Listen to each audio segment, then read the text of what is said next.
प्रभु तेरी वाणी जीवन की रोटी, नैनों की ज्योति अंधेरा मिटाती।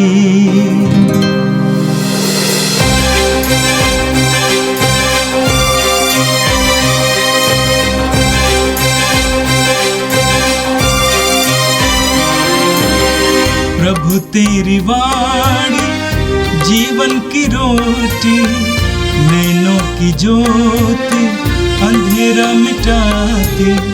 प्रभु तेरी वाणी जीवन की रोटी, नैनों की ज्योति अंधेरा मिटाती। वाणी वाणी वाणी वाणी वाणी पवित्र है, शाश्वत है, जीवन का मन्ना है। 6 मई शनिवार। पहला पाठ प्रेरित चरित अध्याय 13 पद संख्याएँ 44 से 52 तक।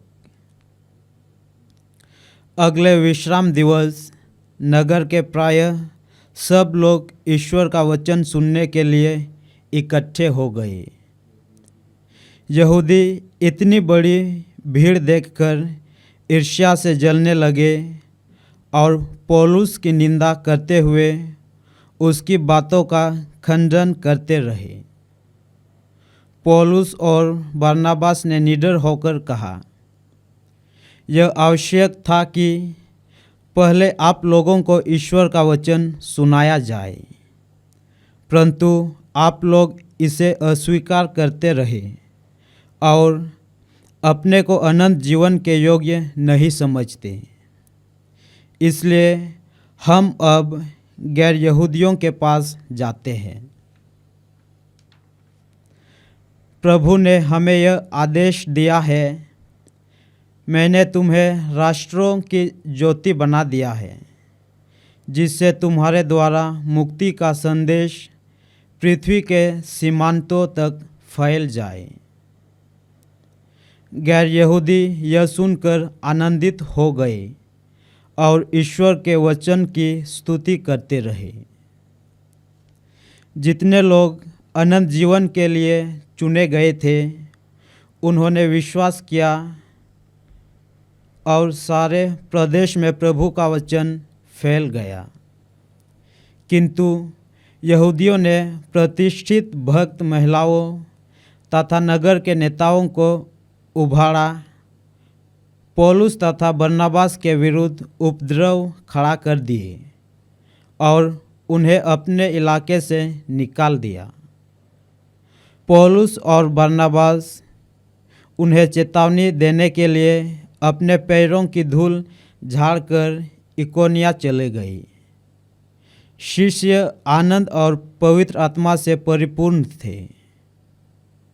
यह प्रभु की वाणी है।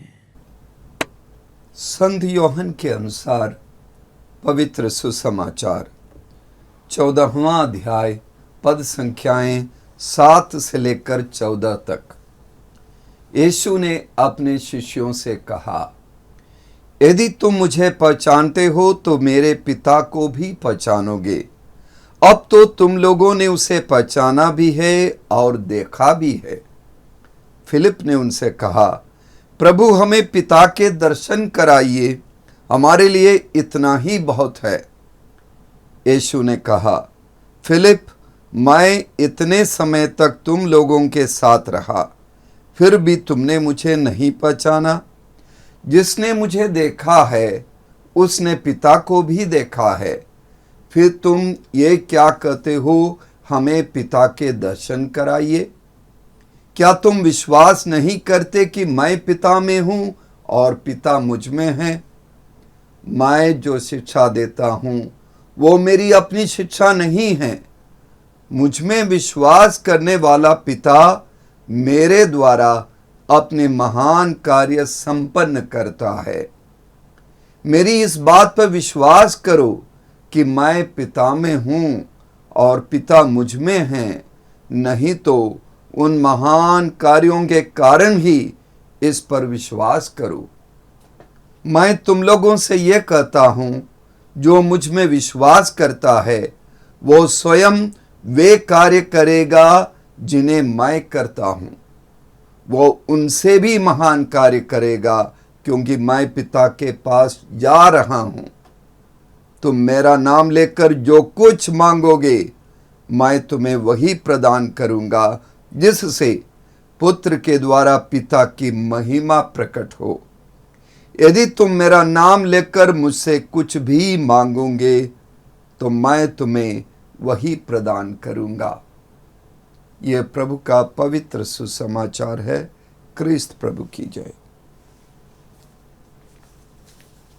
यीशु में मेरे प्रिय भाइयों बहनों, आज हमने प्रेरित चरित्र के 13वें अध्याय से जो पहला पाठ सुना, यह बहुत ही महत्वपूर्ण पाठ है।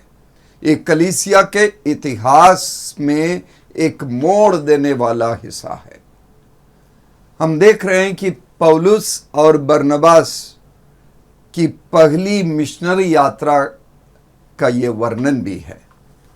पौलुस कुप्रुस, पेरगे और अन्य विभिन्न शहरों में जाने के बाद पिसिदिया के अंताकिया में पहुंच जाते। वहां उन्होंने पिछले विश्राम दिवस पर वहां के यहूदी मंदिर में बड़ा लंबा प्रवचन दिया था और पौलुस ने पूरे मुक्ति के इतिहास को उन यहूदियों के सामने वर्णन किया। बहुत सारे लोगों ने उन पर विश्वास भी किया, यीशु पर उन्होंने विश्वास किया, लेकिन कुछ यहूदी पौलुस से नाराज हुए। उन्होंने पौलुस की चुनौती भी दी और अगले विश्राम दिवस को जब पौलुस उसी मंदिर में आते हैं प्रवचन देने के लिए, तब वे जो यहूदी उनसे नाराज थे, उनकी बातों से असहमत थे, वो बड़ी संख्या में वहां पहुंच जाते हैं और वे पौलुस की बातों का खंडन करते हैं, उनकी निंदा करते हैं, उन पर इल्जाम लगाते हैं और वे पौलुस का विरोध करते हैं। विरोध करने के लिए उनके पास, पौलुस से लड़ने के लिए उनके पास हथियार के रूप में केवल शोर शराबा, चिल्लाहट और झूठे इल्जाम और निंदा के और अपशब्द के शब्द थे। बरनबास ने बड़े सौम्य तरीके से, अपने सौम्य शब्दों से उनका सामना किया, लेकिन पौलुस अपने जोरदार प्रवचन के माध्यम से पवित्र ग्रंथ का उद्धरण करते हुए उन्होंने सामना किया और यशायाह नबी के ग्रंथ के 49वें अध्याय के 1 से 6 तक वचन का भी वे उद्धरण देते हैं और उसमें यह लिखा हुआ है यशायाह नबी के ग्रंथ में के 49वें अध्याय के उस पाठ के माध्यम से नबी यशायाह यीशु ख्रीस्त के बारे में भविष्यवाणी करते हैं, यहोवा का सेवक के बारे में प्रवचन देते हैं और कहते हैं, मैं कहता था मैंने बेकार ही काम किया है, मैंने व्यर्थ ही अपनी शक्ति खर्च की है, प्रभु ही मेरा न्याय करेगा, मेरा पुरस्कार उसी के हाथ में है। और आगे 6वें वचन में लिखा है, उसने कहा, याकूब के वंशों का उद्धार करने तथा इस्राएल के बचे हुए लोगों को वापस ले आने के लिए ही तुम मेरे सेवक नहीं बने। मैं तुम्हें राष्ट्रों की ज्योति बना दूंगा, जिससे मेरा मुक्ति विधान पृथ्वी के सीमांतों तक फैल जाए। संत लूकस जिन्होंने प्रेरित चरित्र लिखा, उन्होंने इसी वचन का उद्धरण अपने सुसमाचार के 2 अध्याय में भी देते हैं, जहां हम पढ़ते हैं कि सिmeon बालक यीशु को अपने हाथ में लेकर परमेश्वर की स्तुति करते हैं और ये कहते हैं, प्रभु अब तू अपने वचन के अनुसार अपने दास को शांति के साथ विदा कर, क्योंकि मेरी आंखों ने उस मुक्ति को देखा है जिसे तूने सब राष्ट्रों के लिए प्रस्तुत किया है। यह गैर यहूदियों के प्रबोधन के लिए ज्योति है और तेरी प्रजा इस्राएल का गौरव। तो पौलुस उन यहूदियों के सामने इसी बात को बताते हैं कि प्रभु ने हमें ये आदेश दिया है, मैंने तुम्हें राष्ट्रों की ज्योति बना दिया है जिससे तुम्हारे द्वारा मुक्ति का संदेश पृथ्वी के सीमांतों तक फैल जाए। ये एक संकल्प है, एक निर्णय है, क्योंकि पौलुस इसके पहले कहते हैं ये आवश्यक था कि पहले आप लोगों को ईश्वर का वचन सुनाया जाए, यानी यहूदियों को, परंतु आप लोग इसे अस्वीकार करते हैं और अपने को अनंत जीवन के योग्य नहीं समझते हैं, इसलिए हम अब गैर यहूदियों के पास जाते हैं। पवित्र ग्रंथ की भविष्यवाणी के अनुसार यीशु को राष्ट्रों की ज्योति बना दिया है जिससे उसके द्वारा मुक्ति का संदेश पृथ्वी के सीमांतों तक फैल जाए।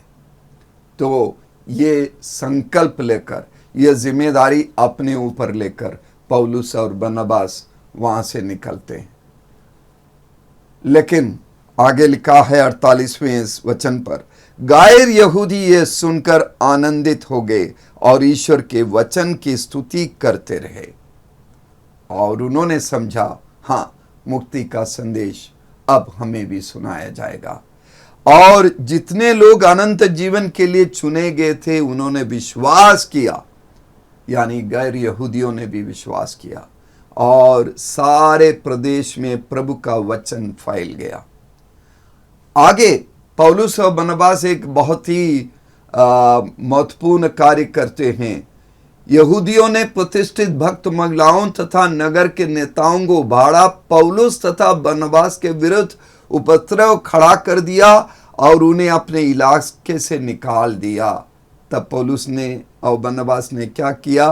पौलुस और बरनबास उन्हें चेतावनी देने के लिए अपने पैरों की धूल झाड़कर इकोनियुस चले गए और शिष्य आनंद और पवित्र आत्मा से परिपूर्ण थे। मेरे प्रिय भाइयों, कलीसिया के इतिहास में ये एक ऐतिहासिक मोड़ था। अब तक पौलुस, बरनबास और अन्य शिष्य यहूदियों के बीच में जाकर सुसमाचार सुनाते थे। इस घटना से उन्हें पता चला, नहीं, हमारा बुलावा गैर यहूदियों के लिए है, उन तक सुसमाचार सुनाना हमारी जिम्मेदारी है। और इसके बाद वे अन्य इलाकों में जाते हैं।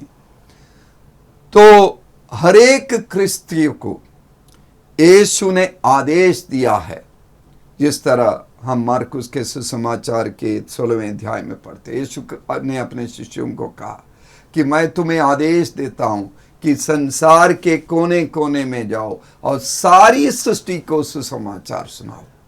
ये आदेश हमें से हर एक को मिला है। एक एक व्यक्ति जिसने यीशु को अपना गुरु माना है, यीशु से का बपतिस्मा लिया है, हम सब की जिम्मेदारी है कि गैर विश्वासियों तक हम यीशु के सुसमाचार सुनावें, उनके कानों तक यीशु का संदेश पहुंचाएं। उन्हें भी मुक्ति की ज़रूरत है। हमारी ये कोशिश होनी चाहिए कि यीशु का पवित्र सुसमाचार गैर विश्वासियों तक पहुंचाएं और वे यीशु को अपनाएं, वे मुक्ति के जीवन में को प्राप्त करें। आज के सुसमाचार जो योहन के सुसमाचार के 14वें अध्याय से लिया गया, पूरे 14वें अध्याय पर हम यीशु को अंतिम ब्यालू के दौरान अपने शिष्यों को प्रवचन देते हुए, अपने अंतिम विदाई का प्रवचन देते हुए सुनते हैं। और उस प्रवचन के दौरान 3 बार यीशु के शिष्यों ने अपने सवाल पूछकर अवरोध किया। थॉमस, फिलिप और यूदस, यानी यूदस थदेउस ने बीच बीच में एक एक सवाल उठाया। यीशु ने उन सवालों का जवाब भी दिया। और फिलिप का सवाल यह था कि प्रभु हमें पिता के दर्शन कराइए, हमारे लिए इतना ही बहुत है। फिलिप के इस सवाल को सुनकर यीशु को एक प्रकार का दुख भी हुआ और बड़ा आश्चर्य हुआ, और प्रभु अपने इस दुख को, अपने आश्चर्य को प्रकट करते हैं और कहते हैं, फिलिप, मैं इतने समय तक तुम लोगों के साथ रहा, फिर भी तुमने नहीं पहचाना। और फिलिप के सवाल का जवाब यीशु उनसे कहते हैं, जिसने मुझे देखा है उसने पिता को भी देखा है। मेरे प्रिय भाइयों बहनों, निरक्षरता एक अभिशाप है और पूरी दुनिया में निरक्षरता को के उन्मूलन के लिए बहुत सारे अभियान चलाया गया। हमारा देश भी बहुत आगे बढ़ गया है इस अभियान के माध्यम से, अब लोग साक्षर हो गए। आत्मिक निरक्षरता ये बहुत बड़ी समस्या है। यीशु के विद्यालय में दाखिला लेकर 3 साल यीशु के शिष्यत्व को अपनाकर उनसे पाठ प्रतिदिन सुनने वाले, पढ़ने वाले यीशु के इन 12 शिष्यों में भी निरक्षरता थी और उनकी निरक्षरता दूर नहीं हुई, और इसीलिए यीशु विचलित हुए और यीशु ने अपना आश्चर्य प्रकट किया और वो कहते हैं, जिसने मुझे देखा है उसने पिता को भी देखा है। यीशु पिता और यीशु के बीच के उस संबंध को फिर से दोहराते हैं और शिष्यों को याद दिलाते हैं, मैंने जो कार्य किया है वो पिता के कार्य है। मेरे प्रिय भाइयों बहनों, पिता ने जो कार्य यीशु को सौंपा है और अभी उसी कार्य को यीशु ने किया है। मेरे कार्य, मेरे चमत्कार, रोगियों की सेवा, दुखी विधवाओं और समाज के कमजोर लोगों की सेवा, उनके आंसुओं को पोंछने का कार्य, ये पिता के कार्य था और उसी कार्य को मैंने किया। तो जो मुझे देखता है वो पिता को भी देखता है, जो मुझे पहचानता है वो पिता को भी मेरे कार्यों के द्वारा पिता को पहचानता है। मेरे बहुत सारे कार्य हैं और मेरे वचन भी पिता के वचन हैं। प्रभु यीशु ये भी करने का प्रयास करते। मेरे प्रिय भाइयों, ये एक आईना जैसा है। पिता की प्रतिछाया यीशु पर हम देख पाते हैं। आईना वो है जहां यीशु की प्रतिछाया हम पर भी पड़नी चाहिए। हम यीशु की तरह बन जाएं, हम यीशु की तरह सेवा के कार्य करें, हम यीशु की तरह प्रेम के वचन बोले, हम यीशु की तरह करुणा के वचन बोले, सांत्वना के वचन बोले, हम यीशु की तरह मेल मिलाप के कार्य करें, हम यीशु की तरह क्षमा के कार्य करें। तब हम यीशु की प्रतिछाया बन जाएंगे, यीशुमय हो जाएंगे, हम पिता के भी प्रतिछाया बन जाएंगे। इसीलिए यीशु कहते हैं, मैं तुम लोगों से यह कहता हूं, जो मुझ में विश्वास करता है वो स्वयं वे कार्य करेगा जिन्हें मैं करता हूं, वो उनसे भी महान कार्य करेगा, क्योंकि मैं पिता के पास जा रहा हूं।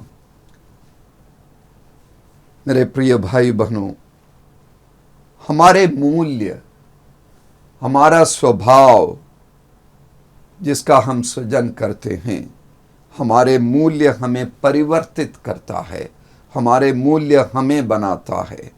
यदि हम दुनियावी झूठी देवी देवताओं की आराधना करेंगे तो हम निरर्थक जीवन जिएंगे।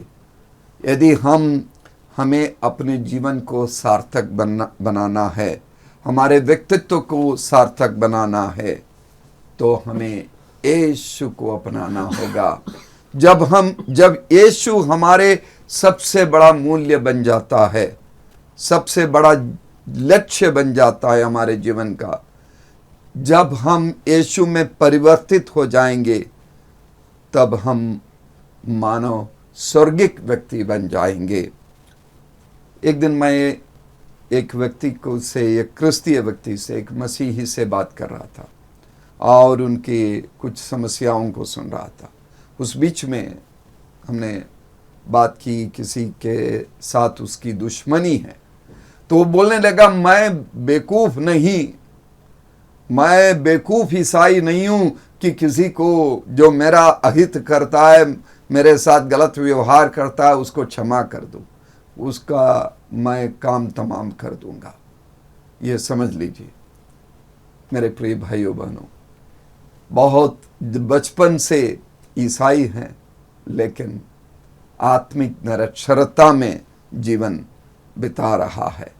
आत्मिक निरक्षरता का उन्मूलन हमें करना होगा। यीशु के विद्यालय में बहुत समय पहले हम सब ने दाखिला लिया होगा, लेकिन हम निरक्षरता को दूर करें। हमने यीशु के बारे में शायद जाना होगा, लेकिन यीशु को नहीं जाना। यीशु को जानने के लिए ज़रूरी है कि हम यीशु के वचन को, पवित्र ग्रंथ को पढ़ें।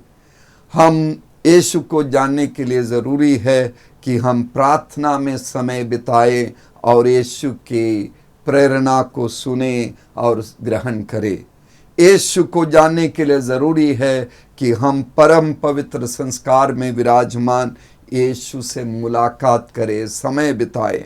यीशु को जानने के लिए ज़रूरी है कि हम जीवन की विभिन्न परिस्थितियों में, जीवन की मुश्किलों, सुख और दुख में प्रभु यीशु और पवित्र आत्मा की प्रेरणा को पाकर और उन बातों पर ध्यान दे। यीशु को जानने के लिए ज़रूरी है कि हम पवित्र यूक्रिस्ट के संस्कार को और मेल मिलाप के संस्कार को बार बार ग्रहण करें, यीशु के साथ रहें। इन संस्कारों के माध्यम से हम यीशुमय बन जाएं। यीशु के विद्यालय में दाखिला लेकर, यानी प्रेम के विद्यालय में रहकर, हम प्रतिदिन उपस्थिति देकर यीशु से शिक्षा पाने के लिए, यीशु के शिष्यत्व में बने रहने के लिए अपने निरंतर प्रयास करते रहें। आइए हम प्रार्थना करें। सर्वशक्तिमान प्रेमी पिता ईश्वर, हम तुझे धन्यवाद देते हैं हमारे प्यारे प्रभु यीशु के लिए, जिनके माध्यम से हम तुझे पहचानते हैं, तुझे जानते हैं। हे प्रभु, यीशु हमारे लिए वो आईना है जिसके माध्यम से हम तेरी प्रतिछाया उनमें देखते हैं। हमें अनुग्रहित कर कि हम यीशु की प्रतिछाया बने, यीशु के आईने बने, कि हम यीशु के वचन को, यीशु के सुसमाचार को हमारे अपने कार्यों और सेवाओं द्वारा, अपने मधुर वचन के द्वारा, अपने प्रार्थनामय जीवन के द्वारा दूसरों को दे सके। ये प्रार्थना करते हैं क्रिस्त हमारे प्रभु के द्वारा, आमीन। प्रभु तेरी वाणी जीवन की रोटी, नैनों की ज्योति अंधेरा मिटाती। वाणी वाणी वाणी वाणी वाणी पवित्र है, शाश्वत है, जीवन